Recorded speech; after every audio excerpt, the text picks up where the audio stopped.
में 5 कोटि लोगों को हम मेंबर बनाने वाले हैं और 50 कोटि से ज्यादा भारतीय नागरिकों का सहयोग और समर्थन लेने वाले हैं। क्या करना है इस अभियान में? इस अभियान में हम सबसे पहला काम करना चाहते हैं, भारत देश की सरकारों के ऊपर राजनीतिक दबाव बनाना और अंग्रेजों के जमाने के बनाए हुए 34,735 कानूनों को बदलवाना। हमारे देश में आजादी मिलने के 63 साल के बाद भी अंग्रेजों के ही कानून चल रहे हैं। उदाहरण के लिए इंडियन पुलिस एक्ट अंग्रेजों के समय का है, इंडियन सिविल सर्विसेज एक्ट अंग्रेजों के समय का है, लैंड एक्विजिशन एक्ट अंग्रेजों के जमाने का है, इंडियन पीनल कोड अंग्रेजों के जमाने का है, क्रिमिनल प्रोसीजर कोड अंग्रेजों के समय का है, सिविल प्रोसीजर कोड अंग्रेजों के समय का है, इंडियन एविडेंस एक्ट अंग्रेजों ने बनाया हुआ कानून है, इंडियन फॉरेस्ट एक्ट अंग्रेजों का बनाया हुआ। ऐसे करीब 34,735 कानून अंग्रेजों ने जो बनाए थे भारत पर गुलामी लादने के लिए, वो सभी कानून अभी भी चल रहे हैं। तो भारत स्वाभिमान का पहला लक्ष्य है अंग्रेजों के बनाए हुए कानूनों को बदल करवाना। दूसरा लक्ष्य है भारत की अर्थव्यवस्था और राजनीति से भ्रष्टाचार को समाप्त करना। हमारे देश में आप जानते हैं भ्रष्टाचार एक अर्थव्यवस्था के बराबर चल रहा है और काला धन हमारी अर्थव्यवस्था में बराबर हो गया है। अर्थव्यवस्था हमारी 55 लाख कोटि रुपए की है, जिसको हम जीडीपी कहते हैं। ग्रॉस डोमेस्टिक प्रोडक्ट हमारा 55 लाख करोड़ का है और ब्लैक मनी भी हमारा 55 लाख करोड़ हो गया है। ये बहुत शर्म की बात है कि भारत की अर्थव्यवस्था के बराबर का ब्लैक मनी है। और इससे भी ज्यादा शर्म की बात है कि भारत का बहुत सारा ब्लैक मनी विदेशी बैंकों में जमा है। स्विट्जरलैंड की बैंकों में करीब 72 लाख कोटि रुपए का काला धन है और स्विट्जरलैंड के अलावा दुनिया के और 70 देशों की बैंकों में करीब 258 लाख कोटि रुपए का काला धन है। देश के अंदर 55 लाख कोटि का काला धन, देश के बाहर विदेशी बैंकों में 258 लाख कोटि का काला धन। हम इस पूरे काले धन को सफेद धन बनाना चाहते हैं और देश की अर्थव्यवस्था में इस धन का उपयोग करना चाहते हैं। इसके लिए टैक्स कानूनों में हम बदलाव करने के लिए तैयारी कर रहे हैं और सबसे पहले इंडियन इनकम टैक्स को बदलना और इसके अलावा जो सेंट्रल एक्साइज ड्यूटी है, सेल्स टैक्स के कानून है, अदर जो टैक्सेस हैं, इनडायरेक्ट टैक्सेस हैं, उनमें बदल करना चाहते हैं ताकि ये ब्लैक मनी व्हाइट मनी बने और देश के उपयोग में आए। तीसरा काम हम करना चाहते हैं भारत के शेतकरी नागरिकों के लिए हम ऑर्गेनिक फार्मिंग, सावयव कृषि, गड़बड़ करता है।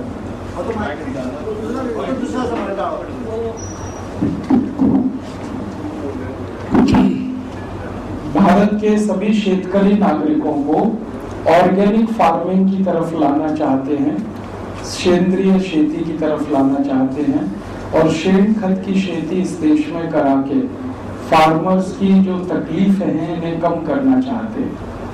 हमारे भारत के किसानों की सबसे बड़ी तकलीफ है उनका कॉस्ट ऑफ प्रोडक्शन लगातार बढ़ रहा है और उनको जो वस्तुएं उत्पन्न होती हैं उनका भाव नहीं मिल रहा है।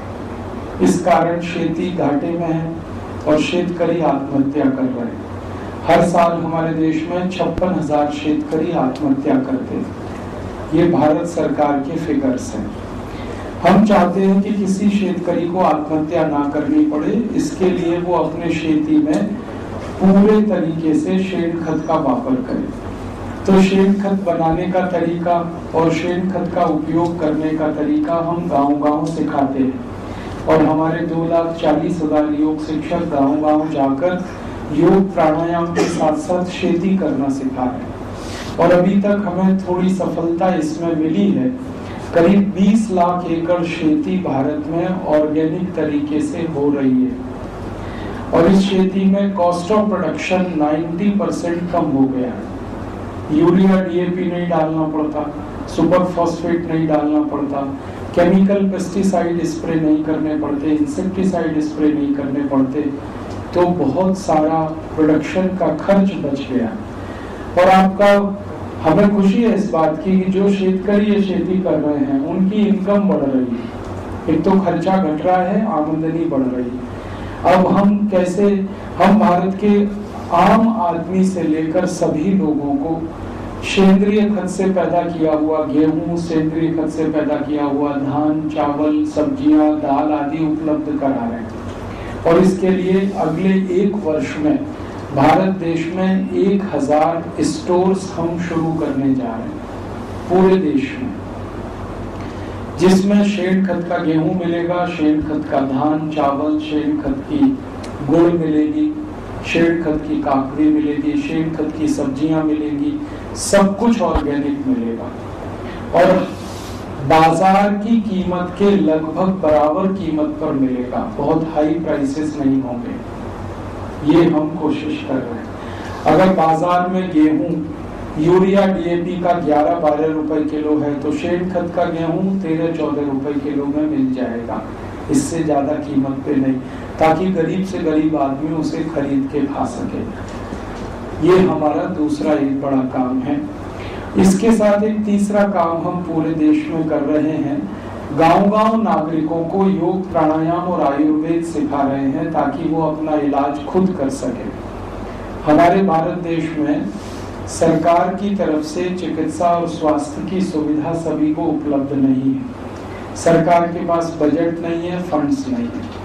केंद्र सरकार 1 साल में चिकित्सा और स्वास्थ्य के लिए 22,300 कोटि रुपए खर्च करती है और इसमें से 85% खर्चा डॉक्टर्स लोगों की सैलरी और टीएडीए में चला जाता है। सिर्फ 15% खर्चा है जो बीमार लोगों के काम आता है। और अगर उस खर्चे को निकालें तो एक व्यक्ति के हिस्से में सिर्फ 23 रुपए आता है। अब 23 रुपए एक व्यक्ति को सरकार की तरफ से खर्चा है चिकित्सा और स्वास्थ्य के लिए, उसमें उसका सर्दी जुकाम भी ठीक नहीं हो सकता। मैंने सरकार मजाक कर रही है लोगों के साथ। चिकित्सा और स्वास्थ्य का बजट हमारे देश में कुल बजट का 2% से भी कम है, जबकि दुनिया के तमाम देशों में चिकित्सा और स्वास्थ्य का बजट कुल बजट का 14 से 15% होता है। हमारे यहाँ बहुत कम बजट है। और दुर्भाग्य एक और है कि हमारे यहाँ जो बजट है चिकित्सा और स्वास्थ्य का, उसका 80% से ज्यादा एलोपैथी पे खर्च होता है। योग, प्राणायाम, आयुर्वेद, यूनानी पद्धति, ये सब जो भारतीय चिकित्सा पद्धति है इसके लिए खर्चा बहुत कम है।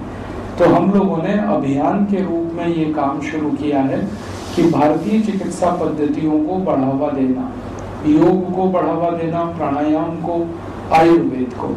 इसके लिए हमने योग शिक्षक तैयार किए हैं जो गांव-गांव जाके कक्षाएं लेते हैं और लोगों को योग, प्राणायाम और आयुर्वेद सिखाते हैं। इसमें बहुत अच्छे रिजल्ट आ रहे हैं।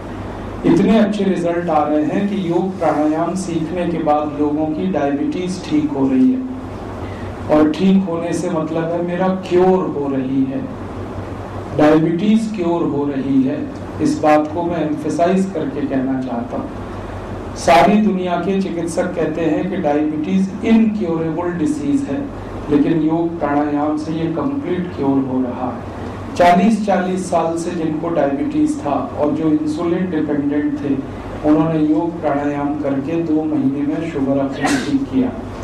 हाइपरटेंशन ठीक हो रहा है, क्योर हो रहा है, जो 100% इनक्योरेबल माना जाता था। दमा, asthma, bronchial asthma, tuberculosis, arthritis, osteoarthritis, rheumatoid arthritis, ये सभी बीमारियां क्योर हो रही हैं योग प्राणायाम से। और इनके क्योर होने का खर्चा 0 है, क्योंकि योग प्राणायाम में कोई खर्च नहीं लगता। हम क्लास भी लेते हैं योग प्राणायाम की तो निःशुल्क लेते हैं, बिना शुल्क के सबको ये सिखाते हैं। खर्चा कुछ नहीं है, साइड इफेक्ट बिल्कुल नहीं, साइड इफेक्ट 0 है। और इसमें एक्सपायरी डेट तो कुछ भी नहीं जो मेडिसिन में होता है। और ये योग प्राणायाम जो है किसी भी मनुष्य के लिए कहीं भी किया जा सकता है। कोई हिंदू है या मुसलमान है, सिख है, ईसाई है, जैन है, पारसी है, बौद्ध है, संप्रदायों का कोई लेना देना नहीं। और स्पेस इसमें बहुत छोटा सा लगता है। 2 फीट लंबा 2 फीट चौड़ा स्पेस आपके पास है, 4 स्क्वायर फीट, इसी में आप योग प्राणायाम कर सकते हैं। आप करोड़पति हैं तो रोडपति हैं तो दोनों ही आप कर सकते हैं। और इसमें हमने अब तक जो एक्सपेरिमेंट किए हैं वो ये बताते हैं कि 148 डिसीज कंप्लीट क्योर होते हैं, 148 बीमारियां बिल्कुल ठीक होते हैं। तो भारत के नागरिकों को हम ये चिकित्सा और स्वास्थ्य के लिए योग प्राणायाम और आयुर्वेद को सिखा रहे हैं। हमारा टारगेट है कि भारत के लोगों का हर साल चिकित्सा और स्वास्थ्य के लिए जो खर्च होता है 7 लाख कोटि रुपए, ये हमें कम कराना है। हमारा टारगेट है कि 1 पैसा भी चिकित्सा और स्वास्थ्य के लिए खर्च ना करना पड़े लोगों को। इसके लिए ये अभियान है। चौथा अभियान हम चला रहे हैं, हमारे देश में जो कारीगर लोग हैं, हाथ से काम करने वाले लोग हैं, हमारे यहाँ बहुत सारे कारीगर हैं जो हाथ से कपड़ा बनाते हैं, खादी बनाते हैं, सूत बनाते हैं, कपड़ा बनाते हैं। ऐसे ही बहुत सारे कारीगर हैं जो मिट्टी के बर्तन बनाते हैं, जिनको हम कुम्हार कहते हैं। बहुत सारे कारीगर हैं जो चर्मकार हैं, जूते बनाते हैं, चप्पल बनाते हैं। ऐसे भारत में करीब 35 कोटि कारीगर हैं, 35 करोड़।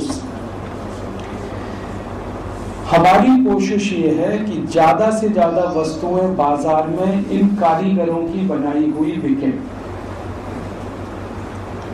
अभी हमारे देश में सरकार के द्वारा ग्लोबलाइजेशन और लिबरलाइजेशन की पॉलिसी चल रही है, जिसमें सब कुछ विदेशों से आकर भारत में बिक रहा है। हमारी कोशिश है कि हम ग्लोबलाइजेशन को लोकलाइजेशन में कन्वर्ट करें। माने लोकल जो हमारे कारीगर हैं, हाथ से काम करने वाले, उनका बनाया हुआ कपड़ा बिके, उनके बनाए हुए चीनी मिट्टी के बर्तन बिके, उनका बनाया हुआ मिट्टी का बर्तन बिके, उन्हीं का ज्यादा से ज्यादा सामान भारत के बाजार में बिके, ताकि उनकी रोजी रोटी चलती रहे और उनका सम्मान बरकरार रहे। तो कारीगरों की तरफ हमारा विशेष ध्यान है। और हम मानते हैं कि भारत देश 2 ही समाज का देश है, या तो शेतकरी है हमारे यहाँ या कारीगर है। शेतकरी हमारे यहाँ करीब 78 कोटि है और कारीगर हमारे यहाँ 35 कोटि है। दोनों को मिला दें तो भारत की टोटल पॉपुलेशन का ये बड़ा हिस्सा है। इनको मदद करनी है, क्योंकि ग्लोबलाइजेशन में सबसे ज्यादा नुकसान इन्हीं को हो रहा है। हमारी सरकार ने जो ग्लोबलाइजेशन शुरू किया है वो एक्चुअली ग्लोबलाइजेशन नहीं है, वो अमेरिकनाइजेशन है। सब कुछ अमेरिकन कंपनियों के लिए यहाँ खुली छूट है। American culture, American companies, American casinos, American जुए के अड्डे, अमेरिकन शराब, अमेरिकन परफ्यूम्स, अमेरिकन कॉस्मेटिक्स, सब कुछ अमेरिकन होता जा रहा है हमारे देश। और सबसे खतरनाक बात है कि इस ग्लोबलाइजेशन में गवर्नमेंट ऑफ इंडिया ने अब अमेरिकन कंपनीज को भारत की लैंड परचेज करने की छूट देना शुरू किया है कि वो भारत में आके जमीन खरीद सकें और यहाँ पर अपने साम्राज्य स्थापित करें। हम मानते हैं कि ये कॉलोनाइजेशन का ही नया स्वरूप है। ये ग्लोबलाइजेशन नहीं है, ये रीकॉलोनाइजेशन है। पहले ये कॉलोनाइजेशन हुआ था ब्रिटिशर्स के द्वारा, इस बार ये होने की तैयारी चल रही है अमेरिकन के द्वारा। तो इस कॉलोनाइजेशन की प्रोसेस को तोड़ना है, इस ग्लोबलाइजेशन के प्रोसेस को रोकना है, और इसको रोकने की ताकत और तोड़ने की ताकत भारत के कारीगरों में है, भारत के किसानों में। तो किसानों और कारीगरों दोनों को एक साथ हम इकट्ठा करके इस लड़ाई को लड़ना चाहते हैं। और इस लड़ाई में हमारा जो स्लोगन है वो है बी इंडियन बाय इंडियन, भारतीय बने और भारतीय वस्तुओं का ही उपयोग करें। हमारी सरकार का नारा है बी अमेरिकन बाय अमेरिकन। आप अमरीकी हो जाएं और अमरीकी चीजें ही खरीदते जाएं। Pepsi cola, Coca Cola, Colgate Palmolive, Procter and Gamble, Reckitt and Colman, Johnson and Johnson, ऐसी हजारों अमरीकी कंपनियों को सरकार ने भारत में बुला लिया है। अब वो छोटी छोटी चीजों से लेके बड़ी बड़ी चीजें बेच रही हैं। आलू का चिप्स अमेरिकन कंपनियां बेच रही हैं। आलू 10 रुपए किलो मिलता है उनको भारत से, और चिप्स 480 रुपए किलो वो बेचते हैं। टमाटो सॉस अमेरिकन कंपनी बेच रही है। टमाटर 5-6 रुपए किलो मिलता है, टोमेटो सॉस 200 रुपए किलो वो बेचते हैं। पानी हमारे देश में जो आसानी से सबको मिल जाता था, उस पानी को अमेरिकन कंपनियों ने 15 रुपए लीटर कर दिया है, जो दूध से भी ज्यादा महंगा है। हमारे देश में हजारों बच्चों को दूध नहीं मिल पाता पीने के लिए। अमेरिकन कंपनीज भारत में लाखों लीटर दूध बर्बाद करके चॉकलेट बनाते हैं और उस चॉकलेट को 1500 रुपए किलो बिकवाते हैं।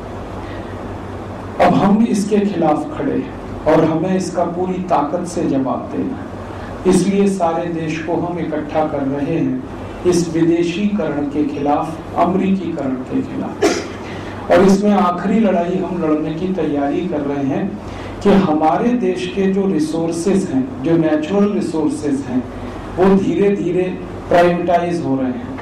हमारी माइंस हैं, उनको प्राइवेटाइज किया जा रहा है।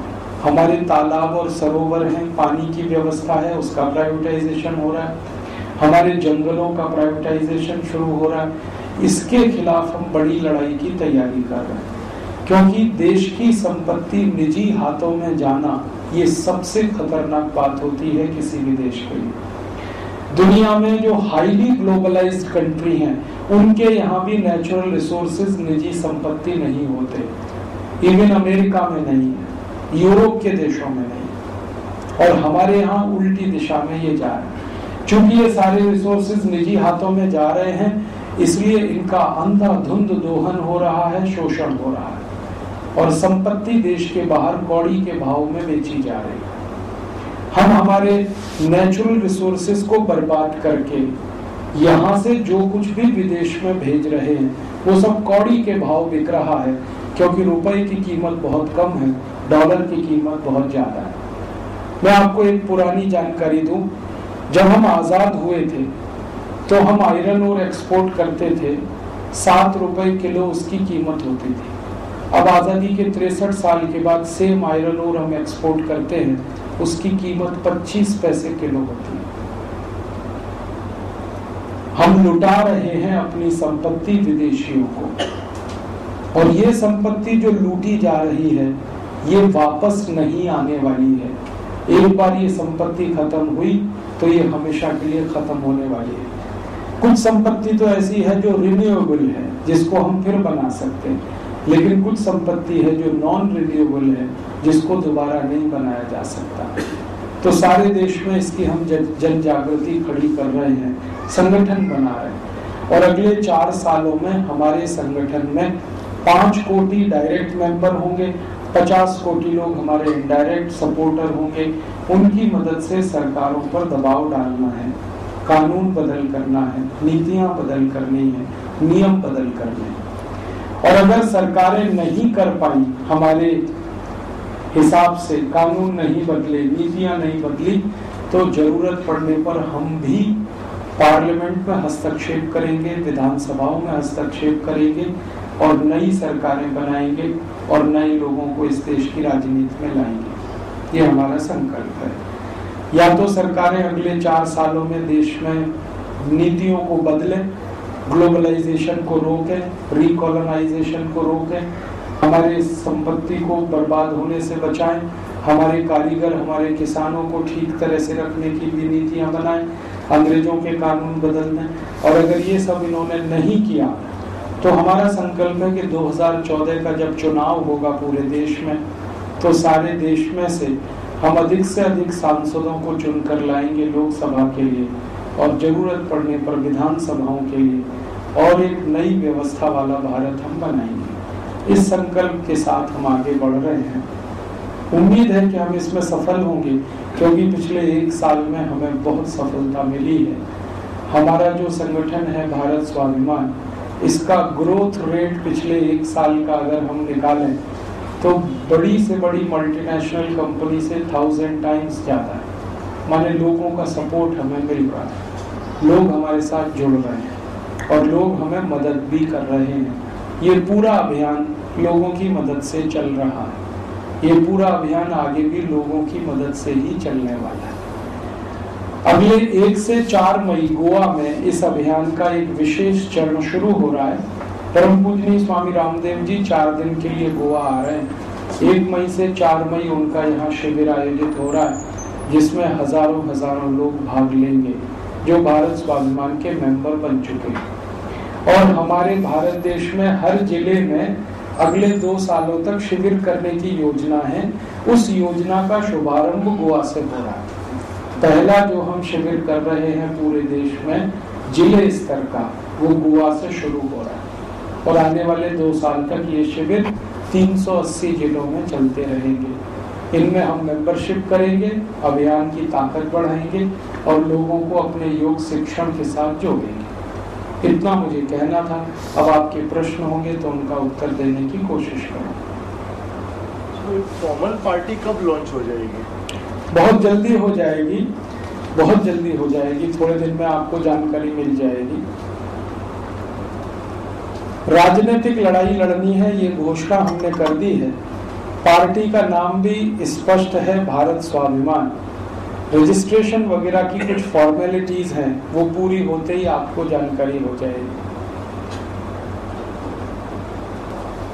हाँ, अंग्रेजों ने जब भारत देश को अटैक किया था या भारत में एंट्री की थी, उस समय भी उन्होंने ग्लोबलाइजेशन का ही नारा दिया था और उनका नारा था फ्री ट्रेड। और उनका फ्री ट्रेड का मतलब था कि जो ब्रिटिश गुड्स हैं वो भारत में टैक्स फ्री हों और इंडियन गुड्स पर ज्यादा से ज्यादा टैक्स लगे। Same is the process of globalisation.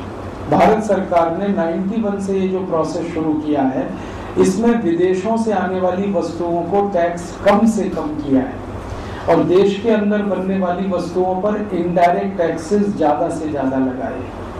परिणाम यह है कि भारतीय वस्तुएं महंगी हैं, विदेशी वस्तुएं सस्ती। तो हम इसको रिवर्स करना चाहते हैं और वो रिवर्स कैसे करेंगे? टैक्स सिस्टम को चेंज करके। हम चाहते हैं कि भारत में बनने वाली वस्तुओं को मिनिमम टैक्स होगा और विदेशों से आने वाली वस्तुओं को मैक्सिमम टैक्स होगा। वो करके हम इस ग्लोबलाइजेशन को रिवर्स करेंगे। हमारे भारत में सादा पीने का पानी बिल्कुल फ्री मिलेगा। पेप्सी कोला, कोका कोला सबसे महंगा मिलेगा। हमारे भारत में सादा पीने का दूध सस्ते से सस्ता मिलेगा, लेकिन चॉकलेट महंगी से महंगी होगी।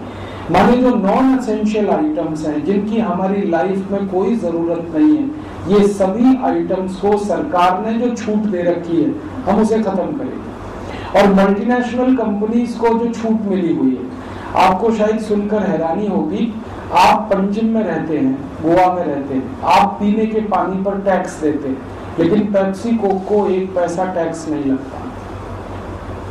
उनको सारा पानी टैक्स फ्री दिया जाता है पूरे देश में से। इसको हम रिवर्स करेंगे। हमारे देश के नागरिकों को हम पानी टैक्स फ्री दे सकते हैं, पेप्सी कोक को तो टैक्स फ्री देने का सवाल ही नहीं है। और इसके लिए हम लड़ना चाहते हैं भारत से लेकर ग्लोबल लेवल तक। और हमारी लड़ाई होगी WTO में, वर्ल्ड ट्रेड ऑर्गेनाइजेशन, क्योंकि WTO एक लीगल एंटिटी बन चुका है इस समय और ये सारा ग्लोबलाइजेशन WTO के थ्रू हो रहा है। हम WTO के पैरेलल एक WTO बनाने वाले हैं। दुनिया के 70-80 जो गरीब देश हैं, जिनको G77 कहा जाता है, उनको पैरेलल खड़ा करना चाहते हैं और उनका अलग से WTO बनाना चाहते हैं। और हमारा जो WTO होगा उस पर अमेरिकन यूरोपियन कंट्रोल नहीं होगा। हमारे WTO में गल्फ देश भी हो सकते हैं, अफ्रीकन कंट्रीज हो सकते हैं, लैटिन अमेरिकन देश होंगे, South East Asia, West Asia के देश होंगे। और हम जो ग्लोबलाइजेशन की बात कर रहे हैं वो ये कि जिसके पास जो चीज सरप्लस में है वो एक दूसरे के साथ उसे शेयर करे। हमारा ग्लोबलाइजेशन ये है।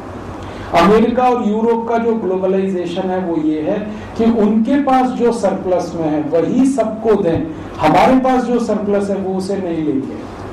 जैसे हमारे पास लेबर सरप्लस है तो अमेरिका और यूरोप अपना दरवाजा हमारे लेबर फोर्स के लिए खोलने को तैयार नहीं। उनके पास कैपिटल सरप्लस है, वो अपने कैपिटल को यहाँ घुसाना चाहते हैं। हम इसको रिवर्स करेंगे। अगर हमारे पास लेबर सरप्लस है, किसी देश के पास नेचुरल रिसोर्सेज सरप्लस में है, किसी देश के पास कैपिटल सरप्लस में है, सब एक दूसरे के साथ शेयरिंग करेंगे, वो हमारा ग्लोबलाइजेशन का कॉन्सेप्ट है। हम अमेरिकनाइजेशन का विरोध करते हैं, ग्लोबलाइजेशन का। हम यूरोपियनाइजेशन का विरोध करते हैं, ग्लोबलाइजेशन का। तो हमारे ग्लोबलाइजेशन में अफ्रीका सेंट्रिक पॉलिसी होगी, हमारे ग्लोबलाइजेशन में लैटिन अमेरिका सेंट्रिक पॉलिसी होगी। अभी जो सरकार कर रही है उसमें सब कुछ अमेरिकन सेंट्रिक है, एग्जैक्टली अमेरिकन ओरिएंटेड भी है। हमारे प्राइम मिनिस्टर रोज जो स्टेटमेंट करते हैं और पार्लियामेंट में जो पॉलिसीज बन रही हैं, हर समय अमेरिका को खुश करना, हर समय अमेरिका को खुश करना। हर दिन एक कानून बनाती है सरकार अमेरिका को खुश करने के लिए। अभी एक थोड़े दिन पहले कानून बनाने के लिए न्यूक्लियर लायबिलिटी बिल, वो अमेरिकन कंपनीज को खुश करने के लिए सरकार वो कानून बनाना चाहती है। तो हम ये बदलना चाहते हैं। हम मानते हैं कि सारी दुनिया में 200 देश हैं, अमेरिका एक देश है। सब कुछ अमेरिका देखकर हम नहीं कर सकते, और अमेरिका जैसे देशों से तो दूरी ही रखनी चाहिए हमको, क्योंकि मेरा मानना है कि जो खतरनाक जहरीले सांप होते हैं ना, उनके पास नहीं जाया जाता। आपके जंगल में किंग कोबरा होता है, उसको पकड़ के घर में नहीं लाया जाता, या किंग कोबरा के पास जाके नहीं बैठा जाता। अमेरिका वैसा ही देश है, किसी देश का सम्मान नहीं करता, किसी देश की इज्जत नहीं करता, हर देश को अपने वेस्टेड इंटरेस्ट के हिसाब से तौलने वाला है। तो हम अमेरिकनाइजेशन को रिवर्स करना चाहते हैं और उसको हम लोकलाइजेशन में बदलना चाहते हैं।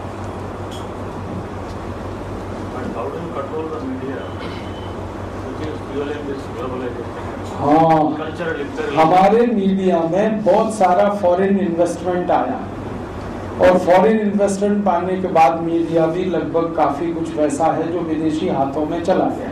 इलेक्ट्रॉनिक मीडिया में तो काफी कुछ विदेशीकरण हुआ है, अब प्रिंट मीडिया में भी होने की तैयारी चल रही है। हम चाहते हैं कि हमारा मीडिया हमारी पूंजी से चले, हमारे पैसे से चले, और भारत में पूंजी की कोई कमी नहीं है।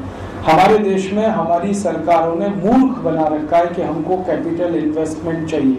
मैं आपको एक इंटरेस्टिंग बात बताऊं, गवर्नमेंट ऑफ इंडिया ने लास्ट 91 से 2010 माने 20 इयर्स में जितना फॉरेन इन्वेस्टमेंट लाया है वो हमारे डोमेस्टिक सेविंग्स का 3% है, ओनली 3%। हमारी जो टोटल डोमेस्टिक सेविंग्स है उसका सिर्फ 3% है टोटल फॉरेन इन्वेस्टमेंट। इसका माने विदाउट फॉरेन इन्वेस्टमेंट भी हम इस देश को चला सकते हैं, क्योंकि सेविंग्स हमारे पास इतनी है। लेकिन देश को मूर्ख बनाने के लिए बार बार ये कहा जाता है पूंजी की कमी है।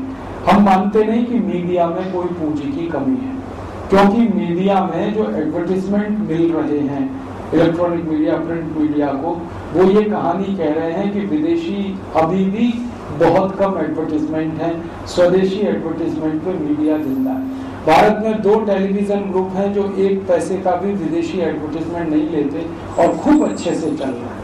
उनमें से एक है आज तक, जिसकी पॉलिसी है कि वो किसी विदेशी कंपनी का एडवर्टाइजमेंट नहीं करेगा और अच्छे से चल रहा है। ऐसे ही हमारे यहाँ दूसरे कई न्यूज चैनल शुरू हुए।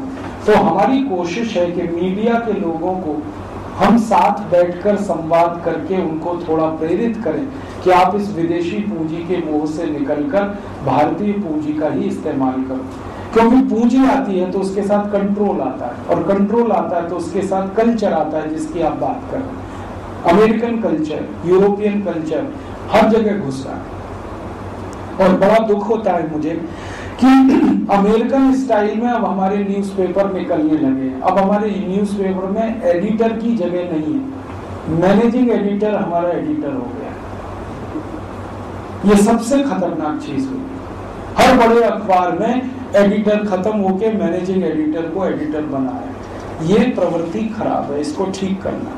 और मीडिया के साथ हम संवाद करना चाहते हैं वैसा ही कि आजादी के आंदोलन में मीडिया का बहुत बड़ा रोल था, और उस समय मीडिया देश की सेवा का सबसे बड़ा साधन था। महात्मा गांधी मीडिया कर्मी थे, उन्होंने 3 अखबार निकाले। महात्मा गांधी, लोकमान्य बाल गंगाधर तिलक ने 2 अखबार निकाले, नेताजी सुभाष चंद्र बोस ने 1 अखबार निकाला, भगत सिंह, उधम सिंह आदि ने निकाला। तो हम